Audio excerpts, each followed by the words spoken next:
अमेरिकी रक्षा मंत्रालय ने अमेरिकी संसद को एक रिपोर्ट दी और इस रिपोर्ट में उन्होंने इस बात की पुष्टि की है कि भारत के अंदर करीब 4.5 किलोमीटर भारतीय जमीन पर चीन ने 100 घरों का एक गांव बसा दिया। अब यह रिपोर्ट किसी और ने नहीं दोस्तों, अमेरिकी रक्षा मंत्रालय ने अमेरिकी संसद में रिपोर्ट पेश की। सबसे पहले मैं आपको दिखलाना चाहूंगा दोस्तों, सैटेलाइट के जरिए हासिल यह तस्वीर जो आपके स्क्रीन पर है, पूरे स्क्रीन पर देखिए दोस्तों, आप यहां पर देख सकते हैं छोटे छोटे जो डिब्बियां जो दिखाई दे रही हैं, ये दरअसल वो गांव है, वो घर हैं उस गांव के जो कि चीन ने बसा दिया है अरुणाचल प्रदेश के अंदर। अब मैं आपको बतलाना चाहूंगा ये इलाका कौन सा है। अरुणाचल प्रदेश के अंदर एक इलाका है जिसका नाम है अपर सुबनसिरी, जो कि एक जिला है। इस अपर सुबनसिरी में दोस्तों एक नदी है जिसका नाम है सारी चू, और सारी चू नदी के तट पर यह गांव बसा हुआ है। आप देख सकते हैं यहां पर बिल्कुल राइट हैंड साइड पर एक नदी का आपको एक इमेज आ रही होगी। ये जो है ये नदी है और इसी नदी पर इस गांव को बसाया गया है।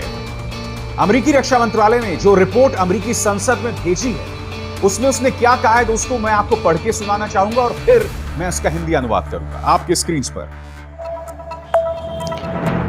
टीवी 10 भारत, सच की ताकत। और चाइना में जाकर के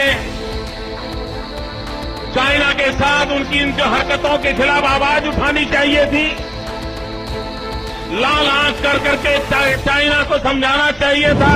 नमस्कार, मैं प्रिया त्यागी और आप देख रहे हैं टीवी 10 भारत। अमेरिकी रक्षा विभाग ने चीन से जुड़े सैन्य और सुरक्षा विकास पर कांग्रेस यानी अमेरिकी संसद को पेश की गई अपनी वार्षिक रिपोर्ट, यानी जो हर साल पेश की जाती है, उसमें यह दावा किया है कि चीन ने तिब्बत स्वायत्त क्षेत्र यानी तिब्बत ऑटोनोमस रीजन और भारत के अरुणाचल प्रदेश के बीच जो विवादित क्षेत्र है उसके अंदर एक बड़ा यानी 100 घरों का नागरिक असैन्य गांव बसा लिया है। इस रिपोर्ट में कहा गया है कि पीपल्स रिपब्लिक ऑफ चाइना यानी पीआरसी राष्ट्रीय नियंत्रित मीडिया ने इस दौरान बीजिंग के दावों को जोर शोर से उठाया और भारत के दावों को वो स्वीकार करते रहे। यह अपने आप में एक बहुत बड़ा सवाल हो जाता है कि हम अमेरिका की जो मीडिया है, अमेरिका की जो रिपोर्ट्स है वो सामने आई है, वह लोग इस पर बात कर रहे हैं, लेकिन भारत की अगर हम बात करें तो यहाँ के नेता मंत्री इस पर बात करने के लिए तैयार नहीं है, हमारे देश के प्रधानमंत्री इस पर बात करने के लिए तैयार नहीं है, हमारे देश की मीडिया इस पर बात करने के लिए तैयार नहीं है। जो प्रधानमंत्री के आगे पीछे दिन रात घूमती रहती है, उसके पास इतना समय नहीं है कि वो इस मुद्दे पर भी बात करें। इस मुद्दे पर एनडीटीवी ने और देश के जो बड़े पत्रकार हैं अभिषार शर्मा ने एक रिपोर्ट पेश की है। उस रिपोर्ट की एक छोटी सी आप झलक देखिए कि किस तरीके से चीन जो है वो लगातार कब्जा करता जा रहा है। दोस्तों, मैं उन पत्रकारों की तरह नहीं हूं जो इस मुद्दे के लिए सेना पर दोष मढ़ते हैं, सरकार पर नहीं। याद है आपको वो पत्रकार?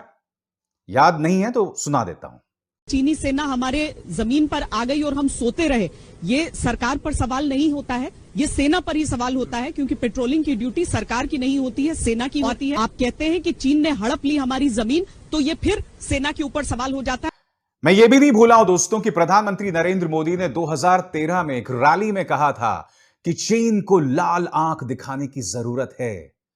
वो वादा आपको याद है या आप भूल गए? सुनिए। और चाइना में जाकर के चाइना के साथ उनकी इन जो हरकतों के खिलाफ आवाज उठानी चाहिए थी, लाल आंख कर करके चाइना को समझाना। तो देखा आपने कि किस तरीके से चीन जो है भारत की जमीन पर कब्जा करता जा रहा है, लेकिन देश के जो प्रधानमंत्री हैं उनको मंदिरों में पूजा अर्चना करने से फुर्सत नहीं मिल रही है। कब वो आएंगे और कब इस पर बात करेंगे, ये देखने वाली बात होगी। एक तरफ देश के प्रधानमंत्री कहते थे कि भारत की तरफ कोई आंख उठाकर नहीं देख सकता, तो इस रिपोर्ट को देखिए और इस रिपोर्ट के बाद आपको पता चल जाएगा कि भारत के अंदर जो चीन है वो कब्जा करता जा रहा है और देश के प्रधानमंत्री इस पर मौन है, कुछ बोलने के लिए तैयार नहीं है। साथ ही आपको बता दें कि ये जो रिपोर्ट सामने आई है, एक तरफ प्रधानमंत्री जी अपना 56 इंच का सीना बताते थे, तो सीधा सीधा 56 इंच के सीने पर ये चोट की तरह है। ये जो रिपोर्ट है, देखने वाली बात ये होगी कि प्रधानमंत्री कब इस पर बात करेंगे, कब इस पर संज्ञान लेंगे। आप सब क्या सोचते हैं, अपनी राय जरूर बताइएगा। धन्यवाद।